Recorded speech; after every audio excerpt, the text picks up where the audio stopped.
নমস্কার বন্ধুরা, মালার ওভেনে আপনাদের সবাইকে স্বাগত। আজকে বানাবো ঝিঙে আলু পোস্ত।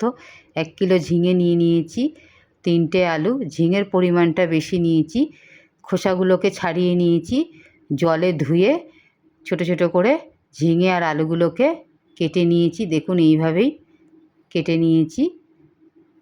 একটা মশলা করে নেব। নিয়েছি 4 চামচ পোস্ত। যেহেতু ঝিঙে পোস্ত বানাবো, পোস্তর পরিমাণটা বেশি দিয়েছি। আর 2 চামচ সাদা তিল, 3টে কাঁচা লঙ্কা। লঙ্কাটা আপনাদের পছন্দ মতো নিয়ে নেবেন।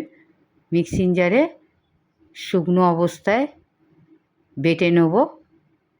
শুকনো করে বেটে নিয়েছি। এবার দিয়ে দিচ্ছি কাঁচা লঙ্কা আর অল্প পরিমাণে জল দিয়ে এর একটা পেস্ট বানিয়ে নেব। কড়া বসিয়ে দিয়েছি হাই ফ্লেমে। কড়াটাকে গরম করে নিয়েছি। পরিমাণ মতো দিয়ে দিলাম সর্ষের তেল। তেলটা গরম হয়ে গেছে। ফোড়নে দিয়ে দিচ্ছি 2টো শুকনো লঙ্কা, 1 চামচ 5 ফোড়ন। গ্যাসের ফ্লেমটা লোতে করে দিয়েছি। ফোড়নগুলো ভাজা হয়ে গেছে। দিয়ে দিলাম কেটে রাখা আলু। আলুগুলোকে একটু লাল করে ভেজে নেব।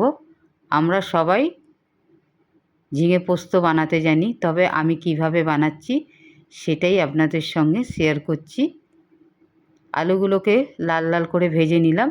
এইবার দিয়ে দিচ্ছি কেটে রাখা ঝিঙেগুলো।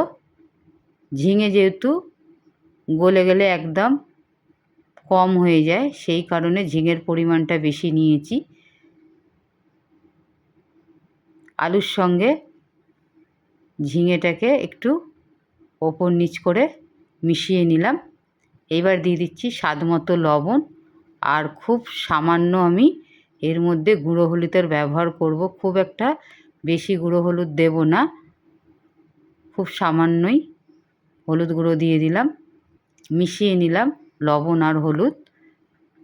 গ্যাসের ফ্লেমটা মিডিয়াম রেখে চাপা দিয়ে 10 থেকে 15 মিনিট আলুগুলোকে সেদ্ধ করে নেব। 15 মিনিট পরে অনেকটাই জলও ছেড়ে দিয়েছে আর আলুটা সেদ্ধ হয়ে গেছে।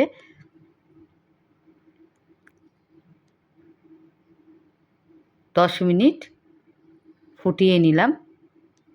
এইবার দিয়ে দিচ্ছি বেটে রাখা পোস্ত, সাদা তিল আর কাঁচা লঙ্কা বাটাটা।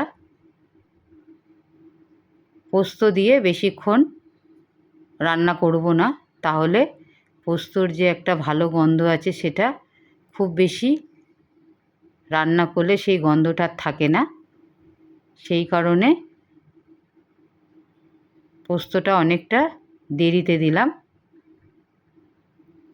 দিয়ে দিলাম 2টো কাঁচা লঙ্কা চেরা, যাতে গন্ধটা ভালো আসে।